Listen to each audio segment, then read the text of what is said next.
Hey guys, this is my sister Tara. And this is my sister Brittany. And welcome to My My Sister's Nightmare, a horror review channel for horror fans. By horror fans.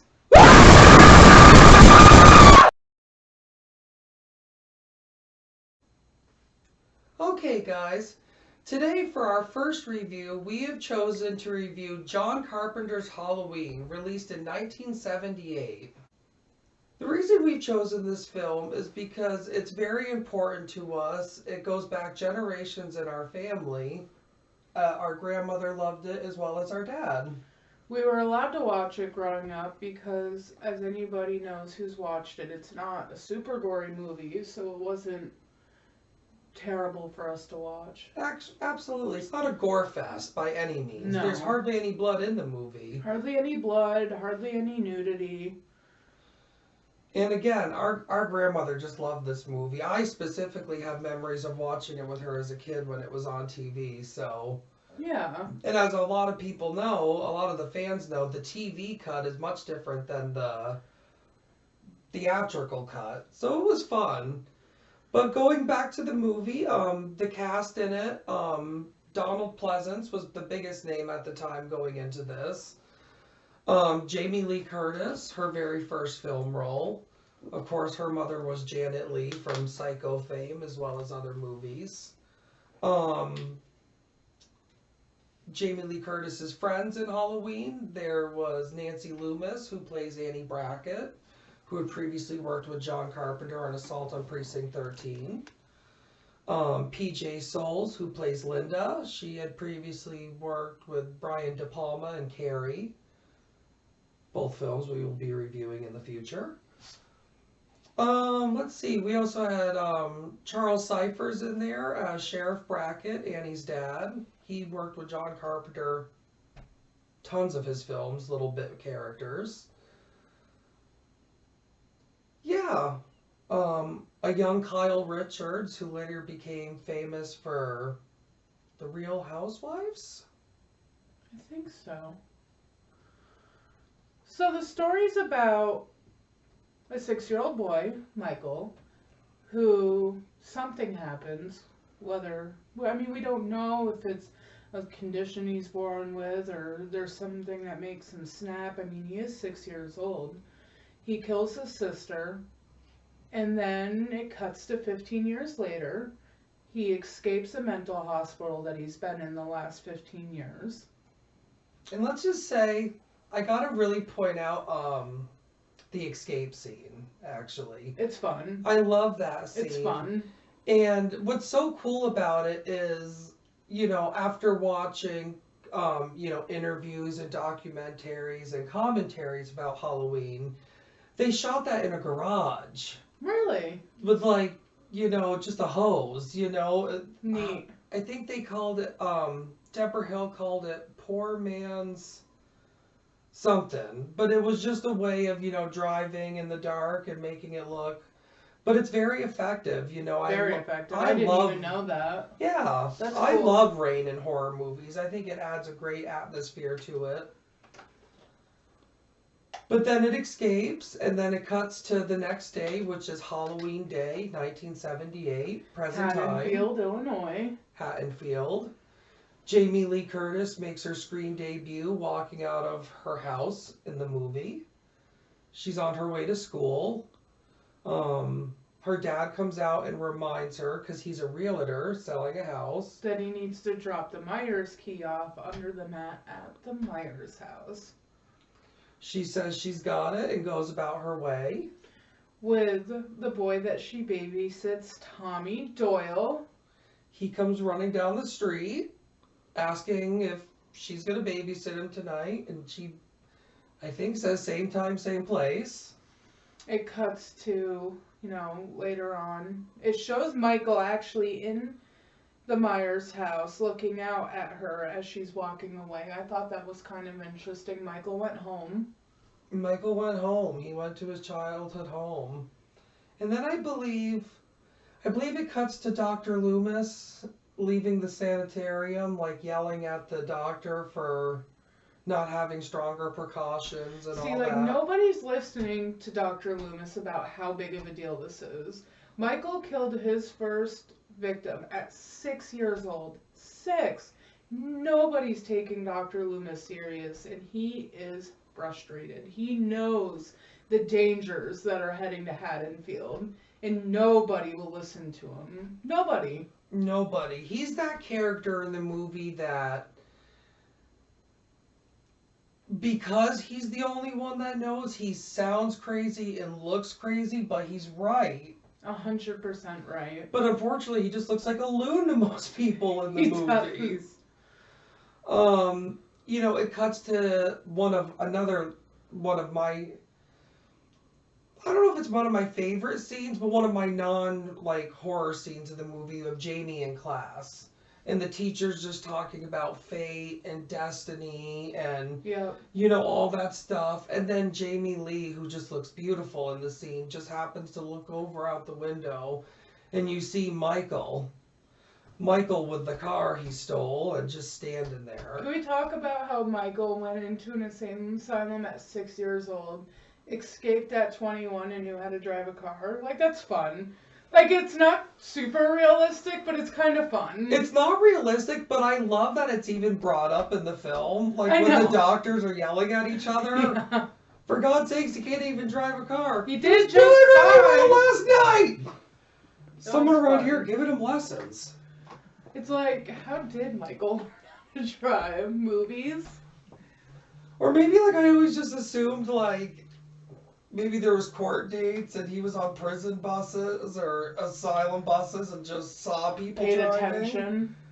I mean, Michael is an observer, I would say. Definitely. Oh, definitely. He just observes from the shadows. You know, and then after the scene with Lori in class, it cuts to her. Does it cut to her leaving school at that point? Is she leaving school with Nance?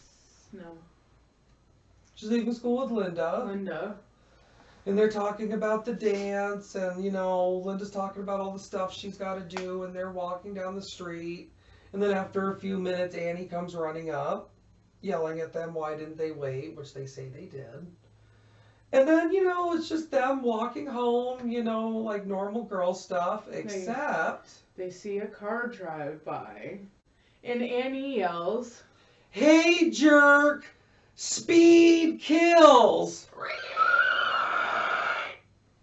I love when he pumps the brakes in that scene and it just skids forward.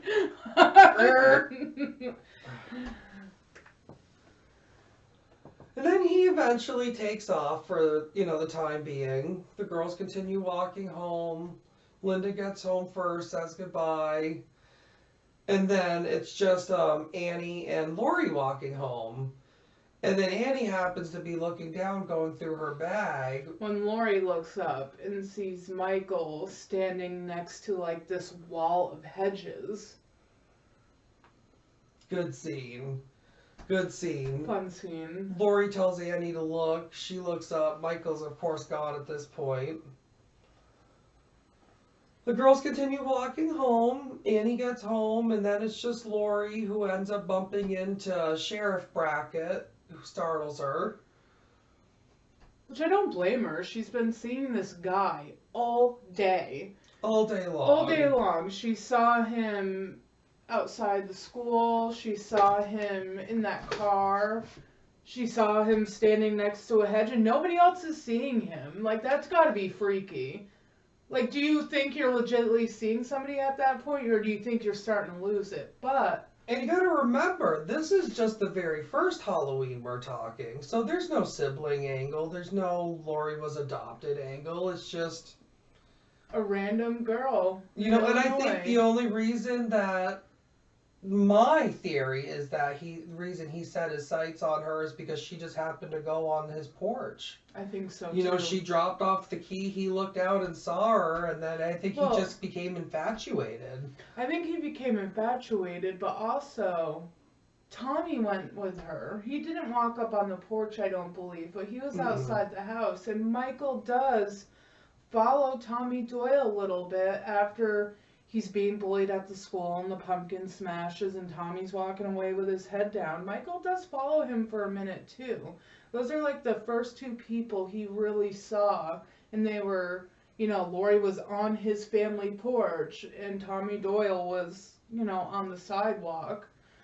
One thing that I always found interesting, and I wonder if John Carpenter did this on purpose or if it was just a coincidence, but at that time, Lori is the age Judith was when Michael killed Judith, and Tommy's around the age Michael was. So it's kind of like. Oh, that's interesting. I I never wonder looked at it like that. Yeah. There's some sort of angle. I mean, maybe that's up to the viewer discretion on that one. But then going back to the story, Lori finally is the last one to get home. She goes up in her room and looks out a window, and who's standing in the clothesline? Michael, like a weirdo, is. So how many times has she seen him at this point? I think this is 4. Well, she doesn't actually see him when she drops the key off. No. I think the first time she sees him is at school. The school, the car. Did she technically see him in the car? Yeah. The school, the car, the bush. And now this is the 4th time. 4 times. This is startling at this point. You look out your window and there's a guy wearing a mask just chilling in the middle of your clothesline staring up at you. Holy shit. You've seen this guy 4 times today. Now you know you're not losing it. 4 times in the span of what? From school to the time you get out of school? Maybe a couple hours? 7 hours, maybe, tops. Very eerie. It's very... What John Carpenter was doing is just setting up that suspense, that eeriness, that, that Hitchcockian type of thing where, you got to set up your suspense, and it's just done so beautifully. So scary. It really, truly is scary. And of course, she, in the movie, once she sees him in the clothesline, she closes the window and... The phone rings. The phone rings. It's Annie who plays a prank on her and scares her. Doesn't say anything. And let me tell you what, if I looked out my window and saw a guy that I've seen for the 4th time that day standing in the clotheslines, and then the phone rings and there's nobody on the line, I'm pooping my pants. Yeah, I mean, you're 17 years old. You're terrified. I probably would have, called mom or dad at that point. That's totally. Scary. The phone rings again, and this time... We know. It is Annie, because she goes, "Why'd you hang up on me?" Annie, was that you? Of course. I had my mouth full. So anyways, they talk, because they're both babysitting that night, so it's agreed that Annie's going to pick Lori up. So she hangs up, lays on the bed, tells herself to calm down. Yeah, she's really spooked at this point. She's spooked, rightfully so. She needs a minute to just kind of ground herself, I think. Because she's a very smart girl, so she's trying to stay level-headed.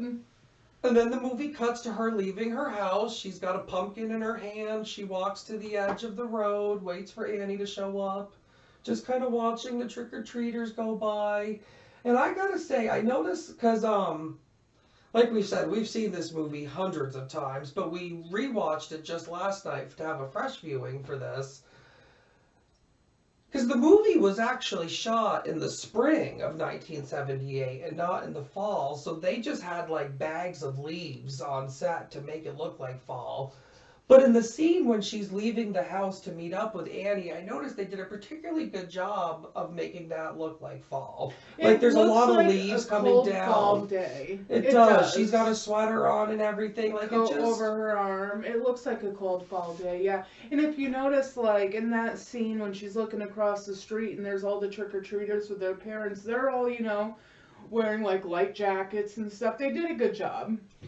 And during this scene, which I can't believe we haven't mentioned yet, the music that's playing, the music that plays throughout this whole movie is just, it's what ties it all together to make it the terrifying movie that it is. So atmospheric. Like we've mentioned, the scenes where Laurie has seen Michael, what do we say it, 4 times now.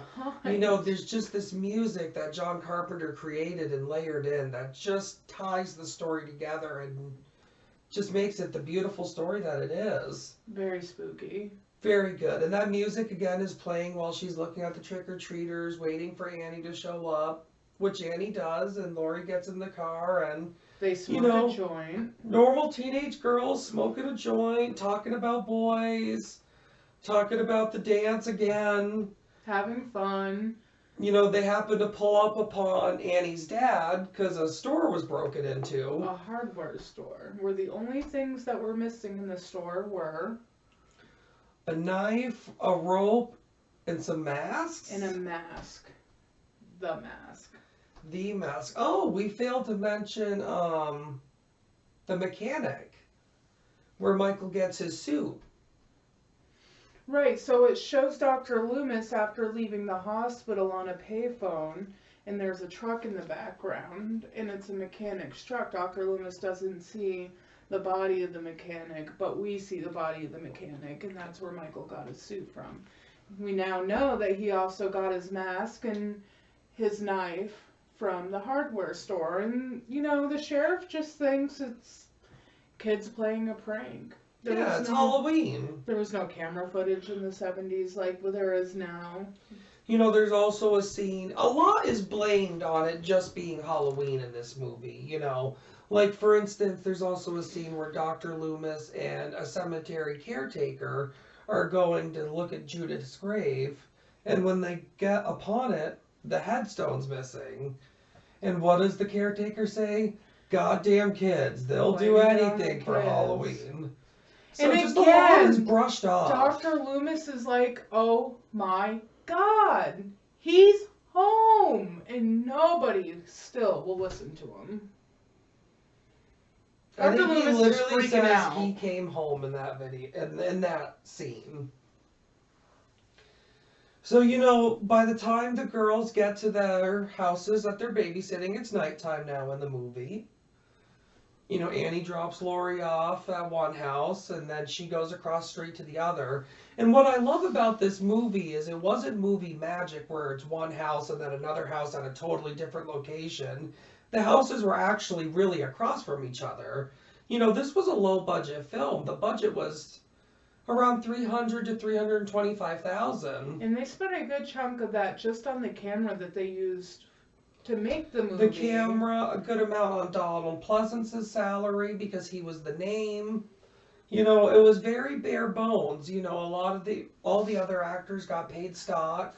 And the cool thing is Michael's there during that scene. He's literally in the car in the background.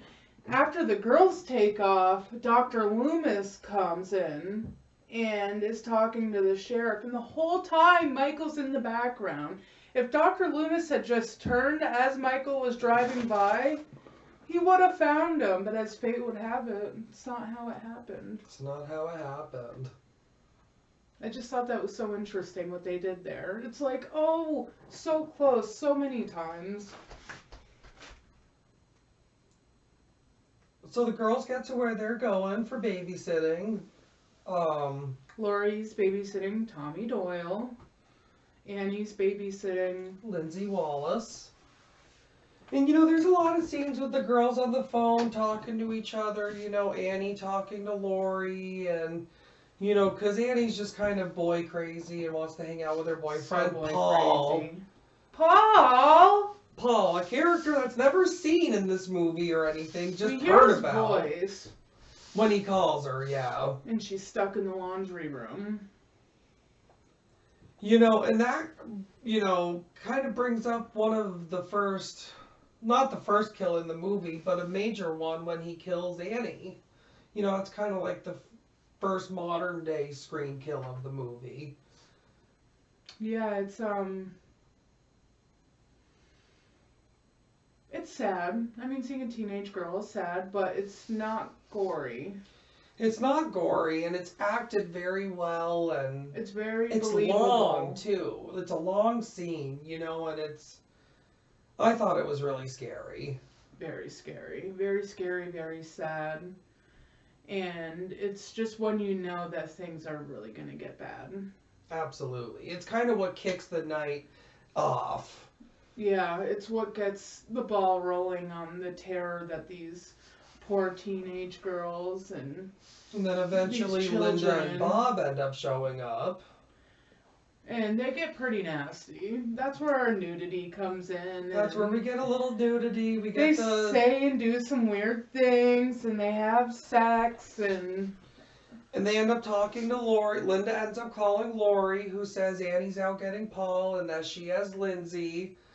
And so Linda quickly hangs up and tells her boyfriend that they have the house to themselves for the night. So they quickly head upstairs. And a little fun fact, when they get up off the couch and go upstairs, you actually see PJ Souls trip on the dolly tracking. But John Carpenter left that scene in because everything else worked.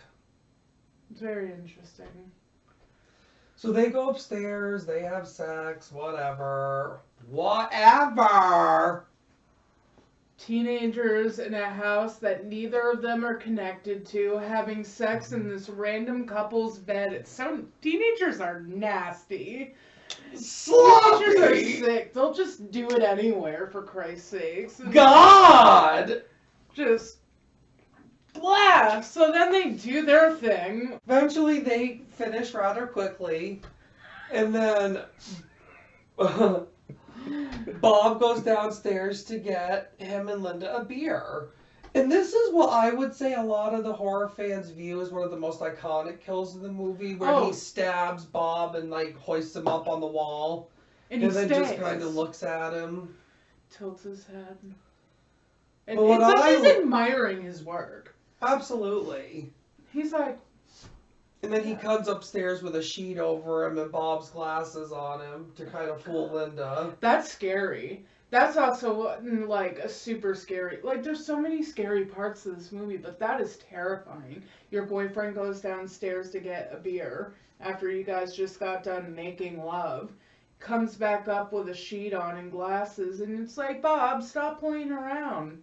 Bob! You would never think that it's a serial killer underneath that sheet and that you're next. Oh, it's so scary.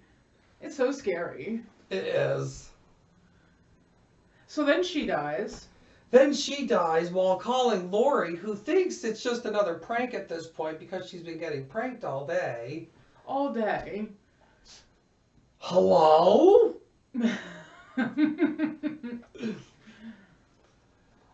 So eventually Linda dies from getting strangled. Lori hangs up. And this is where, you know, we're like in the third act at this point. You know, Lori tries to call back. She looks out the window, sees, I forget if she sees somebody walking, like, in or out of the house. I think so. She sees something that catches her attention. But she gets it in her mind, because the kids are in bed at this point, that she's going to go over and check. So she grabs her keys, walks over, checks. House is empty. She kind of sneaks around a corner, thinks they're hiding. They're not. There's nobody answering She calls her. out to them, tells them, you know, basically to give it up, you know, come on. Walks upstairs. She's not really saying much at this point. And then she opens the door. And this is where we see Jamie Lee Curtis's acting really flourish. The blood-curdling scream. As she first sees her friend Annie laid out on the bed with Judith's tombstone in the back. Oh, how scary! She falls, or not falls, but stumbles backwards. The closet opens and Bob comes hanging down. Linda's curled up in there dead. Just, you know, in one instance, she's finding 3 of her friends murdered brutally. And I think, like, that's also when she's piecing together all the weird things that have happened throughout the day with this stranger and wearing a mask, just kind of being everywhere. Well, think about it. You're 17, you're alone in this house with nothing, is the murderer still in there? Who Oh, knows? how scary. The kids are alone across the street now. And then, you know, she stumbles out of the hallway terrified, and Michael comes out of the shadows and stabs her arm. Yep, we got that right here. And she's just freaking the fuck out. She Freaking falls out. down the stairs, gets up, runs outside screaming, falls on the lawn, tries to get neighbors to help. Trying to get neighbors to help, gets back at Tommy Doyle's house, is slamming on the door because it's locked and can't get in, trying to wake them up from their bedroom, from his bedroom. Tommy, it's me! Finally, he gets up, I'm coming. He comes down the stairs and lets her in literally in just the nick of time because the whole time she's watching Michael walking from across the street. Terrifying. Like, you know at this point, this man's been stalking you all day. He's killed your best friends. She tells Tommy to go upstairs to hurry. She tries to go for the phone. There's no dial tone. And then she looks and realizes there's an open window. And you hear breathing. She gets on the floor, grabs her bag, goes for a knitting needle as a knife comes down, Lax. The infamous knitting needle, which he catches right here. And then Lori does the thing that I don't think there is even an answer to. Looks over, sees him laying there, slumps back over the couch, and drops the freaking knife. That drives me nuts. Why did she do this? We'll never know. She's assuming he's dead. A 17-year-old doesn't fully understand, and she's gonna think a knitting needle to the neck, that's gonna kill somebody. Obviously it's not, but a 17-year-old could really think that and just collapses like it's all done. Then she goes upstairs to get the kids because she's under the false impression that she's safe. And she's drained at this point. She is drained. Like dragging herself up. And she gets the kids, and the little boy asks what happened or where the boogeyman is, and she says she kills him, and then he reminds her, "You can't kill the boogeyman." And then at that moment, he's right behind her. The kids go running. They go tearing out of there. They go down the street. No, not yet. They go into a room, lock the door. Lori runs into another room, goes into the closet. The closet scene. The closet scene's terrifying. First of all, again, she's a 17-year-old girl, but I would never ran into a closet. And he just, bangs on that. It's like an accordion style door. Mm-hmm. And he's just banging on it, and finally he's had enough and fists right through it because she's taken, with a knife, she's taken like a wire coat hanger to kind of wrap around the handles, right? But he punches right through that door. You see him pop in, and he's wailing all around. She grabs a wire hanger, straightens it out, and pops him in the eye. Right in the eye. And then he, in a confused state, drops the knife. She picks it up.